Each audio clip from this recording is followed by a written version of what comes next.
Guys once again you all are welcome on my YouTube channel. उम्मीद करता हूँ आप सभी बढ़िया होंगे और अपने अपने घरों में सेफ होंगे। सबसे पहले हैप्पी संडे।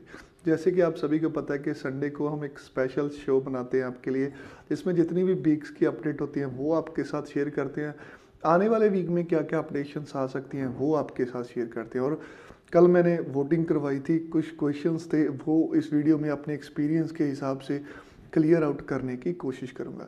उससे पहले मेरी रिक्वेस्ट है कि अगर आप मेरे चैनल पर फर्स्ट टाइम विजिट कर रहे हो तो kindly subscribe my channel and press on the bell icon, because जब आप लाइक करते हो, सब्सक्राइब करते हो तो एक मोटिवेशन मिलती है कि मैं जो काम कर रहा हूँ आप उसको अप्रिशिएट कर रहे हो। दूसरी चीज़, हमारा व्हाट्सएप ग्रुप जिसका लिंक मैंने कमेंट सेक्शन में दे रखा है उसे भी ज्वाइन कीजिए। उसमें हम जितनी भी अपडेट्स आती हैं आइल्स की, इमिग्रेशन की, ट्रैवलिंग की, सबसे पहले आपके साथ शेयर करते हैं। स्टूडेंट वीज़ा एसओपी में कोई हेल्प चाहिए, आइल्स की प्रेपरेशन में कोई हेल्प चाहिए, we are providing 1-to-1 online classes. हमारे नंबर्स यहाँ पर फ्लैश कर रहे हैं।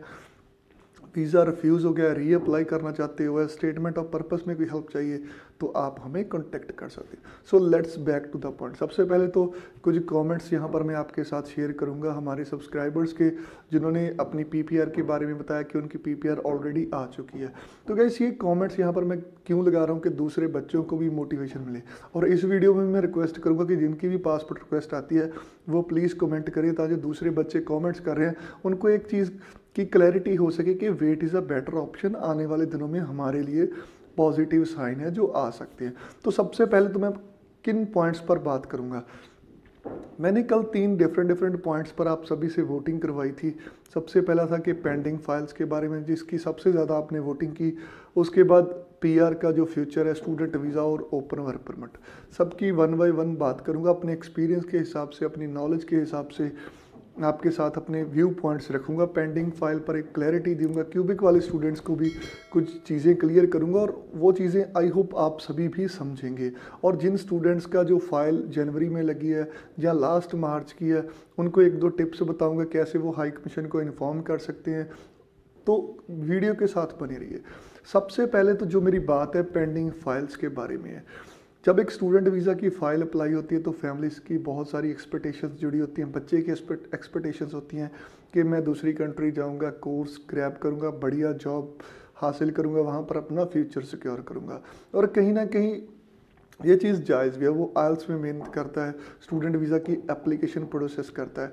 आज से 1 साल पहले आप सभी ने देखा होगा कि जो स्टूडेंट वीज़ा का प्रोसेसिंग टाइम था नियर अबाउट 20 to 25 डेज़ में काफ़ी सारी फाइल्स के रिवर्ट हाई कमीशन से आ जाते थे। लेकिन उसके बाद कोविड-19 आया और सिचुएशन है थोड़ी सी चेंज हो गई और रिज़ल्ट में देरी क्या, हमें रिज़ल्ट मिलने ही बंद हो गए थे टिल दी सितंबर। आप सभी ने देखा होगा। बाद में थोड़े से रिज़ल्ट आए, फिर बीच में एम्बेसी ने रिफ्यूज़ल्स दी, देन पीपीआर का ट्रेंड चेंज हुआ। अब day by day PPR increase हो रही है।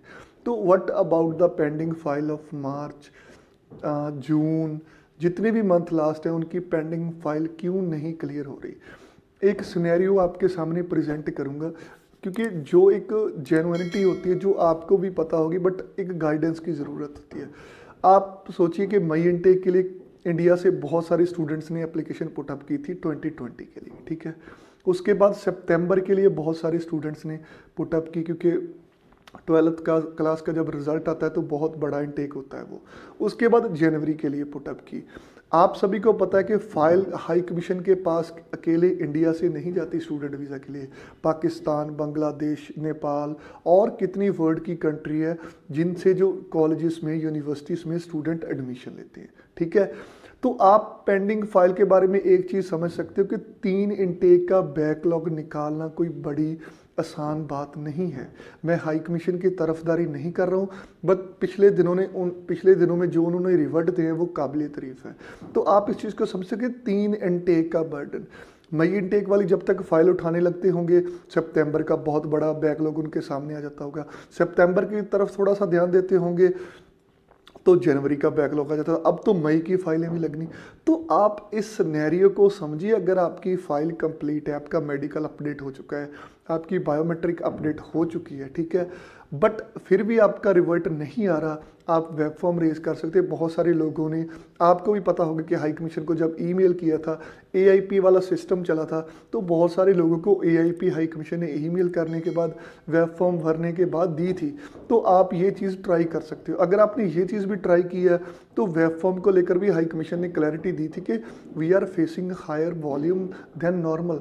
उनके पास क्वेरीज वेब फॉर्म की भी बहुत आ रही हैं, ठीक है, क्योंकि अकेले इंटरनेशनल स्टूडेंट्स नहीं मैसेज कर रहे, उनको टेम्परेरी फॉरेनर वर्कर भी मैसेज कर रहे हैं, उनको स्पाउसल ओपन वर्क परमिट वाले वेब फॉर्म भर रहे हैं, उनको जो डिफरेंट इमिग्रेशन प्रोग्राम चलते हैं वो लोग वेब फॉर्म भर रहे हैं। तो इसमें wait is a better option.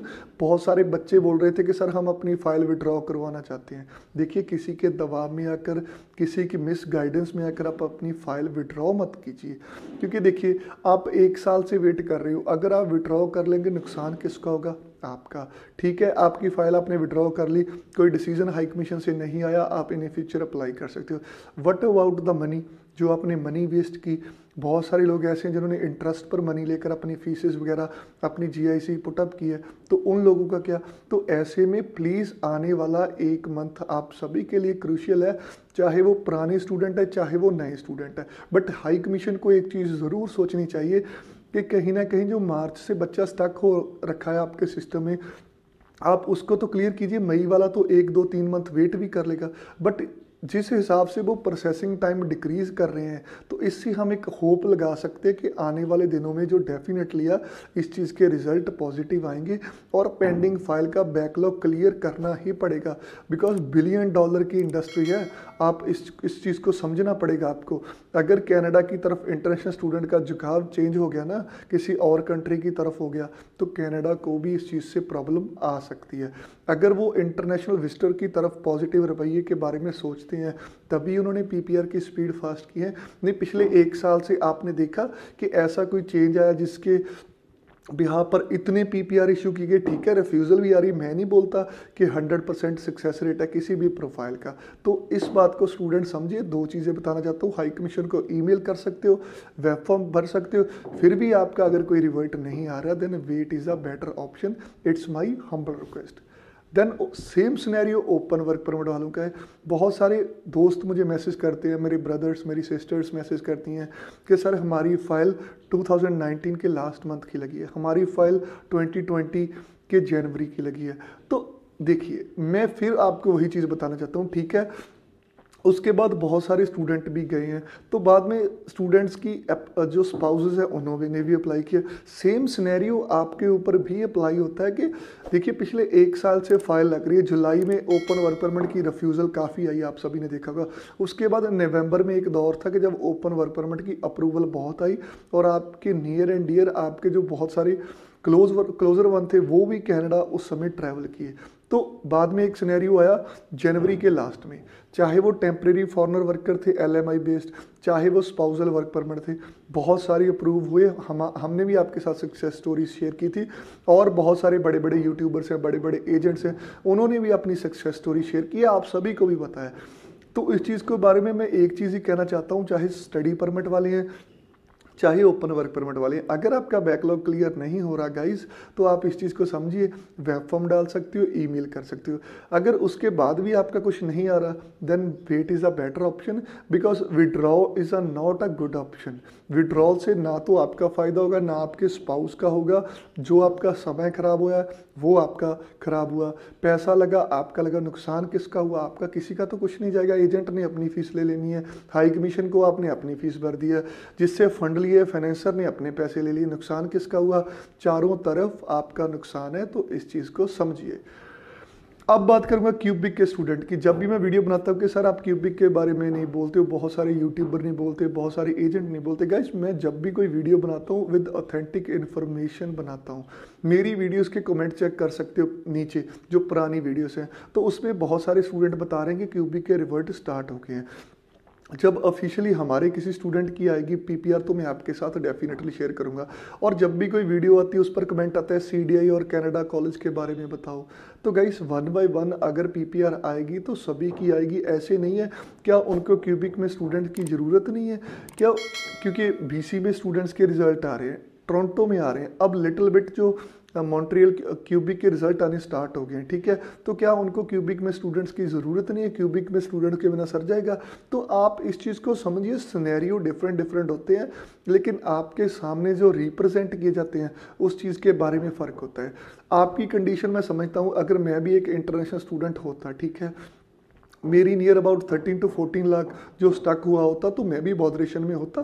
Situation में हम सभी जितने भी यूट्यूबर हैं, चाहे कोई भी वीडियो बनाता है, ठीक है, आप सभी के लिए लैंडमार्क वाले हैं, जुपिटर स्टडी अब्रॉड वाले हैं, यूकैन वाले हैं, सभी यही चीज़ बता रहे हैं, मैं भी यही चीज़ बता रहा हूँ, सुख सिमर व्लॉग है, जितने भी यूट्यूबर हैं, जितने भी कंसल्टेंट हैं, आपको यही चीज़ बता रहे हैं कि wait is a better option, because इतना समय आपने ख़राब किया, ठीक है। तो इसमें नुकसान किसी का नहीं जाएगा, चाहे आपकी किसी कंसल्टेंट के पास फाइल लगी है, बट अगर आप वेट नहीं करोगे, इसमें कंसल्टेंट का रोल क्या होता है आपकी फाइल में? बहुत सारे बच्चे कंसल्टेंट्स को ब्लेम कर देते हैं, चाहे वो बड़ा कंसल्टेंट है पंजाब का, चाहे वो चंडीगढ़ में, चाहे मोगा में। देखिए, कंसल्टेंट का कोई भी कसूर नहीं होता, कंसल्टेंट ने एक फाइल रिप्रेजेंट करनी होती है, ठीक है। उसके बाद में जो डिसीजन होना है वो आपके एकेडमिक बैकग्राउंड पर, आपने कोर्स क्यों चूज़ किया। बहुत सारे बच्चे हमारे पास ऐसे आते हैं, हम उनको कुछ कोर्स रेकमेंड करते हैं कि आपकी स्टडी के साथ रेलिवेंट है, वो बोलते हैं कि सर नहीं, हमें यही लेना है। तो कई चीज़ों में स्टूडेंट्स का भी कुछ हद तक रोल होता है अपनी फाइल को प्रेजेंट करने में, तो इस चीज़ के बारे में आपको समझना होगा। डेफिनेटली सभी बता रहे हैं कि बैकलॉग मार्च में क्लियर होगा, कुछ हद तक बैकलॉग क्लियर होगा भी, क्योंकि जो पिछले समय से पीपीआर की स्पीड आप सभी ने देखी है डिफरेंट डिफरेंट कैटेगरी में। मैं अकेले स्टूडेंट की बात नहीं करूंगा, अकेले फॉरेनर वर्कर्स की बात नहीं करूंगा, एक्सप्रेस एंट्री की भी पीपीआर जनवरी में आई है, स्पाउजल जो पीआर का केस लगता है उसकी भी पीपीआर आई है जनवरी में, नैनी की भी पीपीआर आई है, ठीक है। अगर नई फाइल नैनी का रिवर्ट नहीं आ रही, तो आप इस चीज़ को समझिए कि हाई कमीशन के पास स्टाफ नहीं था। नहीं, कौन सी कंट्री चाहती है कि अगर हमारी कंट्री में कोई सक्सेस रेट अच्छा चल रहा है और हमारी कंट्री से लोग अदर कंट्री चले जाएं? इस चीज़ को आपको समझना होगा, ठीक है। दूसरी बात करूंगा कि आप सभी को पता है कि बायोमेट्रिक इंडिया में स्टार्ट हो चुके हैं इकोनॉमिक पीआर के लिए, तो एक गुड ऑप्शन है, बिकॉज बहुत सारे समय से लोग वेट कर रहे थे डिफरेंट डिफरेंट स्किल प्रोग्राम के, जिन्होंने पीएनपी अप्लाई किया था, जिन्होंने क्यूबिक में अप्लाई किया था, तो आप अपनी बायोमेट्रिक बुक कर सकते हो। बट बहुत सारे लोगों को प्रॉब्लम आती है कि अगर आपका सेम एप्लीकेशन नंबर है, how to book biometric with the same application number. तो सबसे पहले जो आपका मेन एप्लीकेंट है, आप उसकी अपॉइंटमेंट बुक कर लीजिए। आफ्टर दैट जो बैक सेंटर है उसको आप ईमेल कीजिए कि हमारा सेम एप्लीकेशन नंबर है, हमें प्रॉब्लम आ रही है अपॉइंटमेंट बुक करने में, तो वो आपकी हेल्प कर देंगे। बट एक चीज़ का ध्यान रखिए, चाहे आप हमारी हेल्प ले सकते हो, बहुत सारे अदर एजेंट्स ये सर्विस प्रोवाइड कर रहे हैं, आप उनकी हेल्प ले सकते हो, ठीक है। तो आप एक चीज़ का ध्यान रखिए, उस चीज़ में किस चीज़ का ध्यान रखना है कि आपकी जो बहुत सारे लोग बाद में मुझे क्वेरीज करते हैं कि सर हमारा ना ये चीज़ गलत फिलअप हो गया, हमारा नेम की मिस्टेक आ गई, तो वहाँ पर आप अपने कंसल्टेंट्स की हेल्प भी ले सकते हो। अगर आपकी नेम में मिस्टेक होगी, वहाँ पर बायोमेट्रिक में प्रॉब्लम आ गई, इंडिया में अभी अपॉइंटमेंट रीशेड्यूल भी नहीं हो रही है, चाहे वो स्टूडेंट हैं, चाहे वो फॉरेनर वर्कर हैं, किसी भी कैटेगरी के हैं, तो इस चीज़ के बारे में आपको समझना होगा। देन जो मेजर क्वेश्चन आता है बच्चों का कि पेमेंट लिंक कितने दिनों में आता है, ठीक है। पेमेंट लिंक में देखिए, अगर पीपीआर की स्पीड बूस्ट हुई है पिछले समय में, आपके नियर एंड डियर, मैं जितनी भी वीडियो बनाता हूँ बहुत सारे बच्चे उसमें कमेंट करते हैं, पर्सनली व्हाट्सएप पर मैसेज करते हैं कि सर पीपीआर आ गया, सर पीपीआर आ गया। वेरी खुशी होती है कि एक साल से जो मुरझाए हुए बच्चे थे, कहीं ना कहीं डीमोटिवेट हुए थे बच्चे, तब एक जो खुशी देखने को मिलती है, बहुत अच्छा लगता है। तो अगर पीपीआर की स्पीड फास्ट होगी तो वेब फॉर्म भी बहुत ज़्यादा भरे जाएंगे स्टैंपिंग के लिए, तो पेमेंट लिंक में भी वेट होगी। तो इस चीज़ को आपको समझना होगा। अगर पेमेंट लिंक आपका नहीं आ रहा, आप 2-3 वेब फॉर्म रेज कर सकते हो, जिसका भी पेमेंट लिंक आ गया उसकी पेमेंट आप कर फर्दर प्रोसेस कर सकते हो। इस चीज़ के बारे में आपको समझना होगा। तो लास्ट में ये चीज़ बताना चाहूँगा, चाहे वो स्पाउजल आपका पीआर फाइल किया है, चाहे आपने किसी भी कैटेगरी में पीआर की फाइल अप्लाई की है, पीएनपी है कि कोई और कैटेगरी है, इंटरनेशनल स्टूडेंट हो, फाइलों का रिवर्ट नहीं आ रहा, तो इसमें बहुत बड़ा बैकलॉग है। जब भी बैकलॉग क्लियर होगा, जब भी का मतलब ये है कि अगर फरवरी में पीपीआर की स्पीड इतनी आई है, फरवरी में कनाडा ने इतने बड़े ड्रॉ कैनेडियन एक्सपीरियंस क्लास का निकाला है, जो आज तक हिस्ट्री का सबसे बड़ा ड्रॉ है, तो कहीं ना कहीं वो इमिग्रेंट्स के बारे में टेम्परेरी वहाँ पर जो स्टेटस है, अच्छा कैनेडियन एक्सपीरियंस क्लास में इंटरनेशनल स्टूडेंट भी आते हैं, उसमें टेम्परेरी फॉरेनर वर्कर भी आते हैं, तो अगर वो इंटरनेशनल स्टूडेंट्स के प्रति पॉजिटिव हैं, तभी वो इतने बड़े ड्रॉ ऑर्गेनाइज कर रहे हैं। इस चीज़ के बारे में समझिए। स्टूडेंट वीज़ा अगर रिफ्यूज़ भी हो गया है, ठीक है, मैं नहीं कहता कि 100% सक्सेस रेट है, रिफ्यूज़ल भी आती है, कुछ कारण कई बार मिस रिप्रेजेंटेशन होती है, डॉक्यूमेंटेशन प्रॉपर नहीं लगता, बट रीअप्लाई डेफिनेटली कीजिए, बिकॉज लाइफ में फर्स्ट चांस पर क्विट कर देना, I don't think so it is a better option. Reapply definitely कीजिए। 3-4 रीअप्लाई के बाद भी आपको नहीं लगता कि नहीं आ रहा, तब आप किसी अदर कंट्री को मूव कर सकते हैं। बट अगर आपको पहली बार ही लगता है कि आपका रीज़न कोई अनजेन्युइन है, आपका रिवर्ट ऐसे आ गया, तो आप वेब फॉर्म भी अप्लाई कर कैप्स नोट भी अप्लाई कर सकते हैं, उसमें काफ़ी सारे जस्टिफाई रीज़न आ सकते हैं। अगर आपको नॉर्मल रीज़न लगता है तो आप बढ़िया एसओ की मदद से फाइल रीलॉन्च कर सकते हैं, और बहुत सारे केसेस हमने ऐसे देखे हैं, आप सभी ने भी एक्सपीरियंस किया होगा, बिकॉज आज जो स्टूडेंट है वो कोई ऐसा स्टूडेंट नहीं है कि अगर किसी के ऑफिस में आया, हमने काउंसलिंग की, हमारे ऊपर स्टक हो जाएगा। बंदा अपनी जो छानबीन करता है, बहुत कुछ करते हैं आजकल स्टूडेंट, तो सभी आप अवेयर हो इस चीज़ के बारे में। तो आपने देखा होगा कि सेम फाइल आप अप्लाई करते हो तो वीज़ा आ जाता है। कई बार रिफ्यूज़ल का कारण इतना बड़ा बैकलॉग भी हो सकता है, इस चीज़ के बारे में आपको समझना पड़ेगा। तो ये थी मेरी इंपॉर्टेंट वीडियो। हर पहलू में इसमें अपनी तरफ से डिस्क्राइब करने की कोशिश की है, चाहे वो इंटरनेशनल स्टूडेंट का है, चाहे वो पेंडिंग फाइल का है, चाहे वो ओपन वर्क परमिट का है। उम्मीद है आपको आज की वीडियो अच्छी लगी होगी। हर संडे मैं शो क्यों ऑर्गेनाइज करता हूँ कि जो वीक में अपडेट आती है और आने वाले वीक में क्या हो सकता है, सॉरी उस चीज़ के बारे में बताना भूल गया। अगर क्यूबिक की इक्का दुक्का पीपीआर आ रही हैं तो डेफिनेटली ये पीपीआर की स्पीड भी बूस्ट होगी। पिछले समय में हमने देखा था लास्ट टू लास्ट वीक। एक चीज़ और है, बहुत सारे लोग पूछते हैं कि टूरिस्ट वीज़ा की बायोमेट्रिक कब ओपन होगी, उस चीज़ पर अभी क्लैरिटी नहीं है, क्योंकि नॉन एसेंशियल के लिए ट्रैवल बैन चल रहा है। ट्रैवल बैन चला तो डेफिनेटली जो नॉन एसेंशियल में टूरिस्ट आते हैं उनके लिए कनाडा भी पॉजिटिव नहीं है, तो इस चीज़ के बारे में आपको समझना होगा। तो आने वाले वीक्स में पीपीआर की स्पीड डेफिनेटली बूस्ट होगी, और स्पेशली क्यूबिक वाले स्टूडेंट्स को बता रहा हूँ कि अगर आपकी पीपीआर नहीं भी आ रही थी, रेस्ट ऑफ दी वर्ल्ड से लोग वेट कर रहे थे, तो आपके लिए आने वाला वीक बहुत खास हो सकता है। So see you guys in the next video. Don't forget to subscribe my channel and press on the bell icon. हमारा व्हाट्सएप ग्रुप जिसका लिंक मैंने डिस्क्रिप्शन में दे रखा है, प्लीज़ उसे भी ज्वाइन कीजिए। आइल्स की प्रेपरेशन में आपको कोई प्रॉब्लम आ रही है, we are providing 1-to-1 online classes, आप हमारी पर्सनली क्लासेस ले सकते हैं। तो थैंक यू गाइस।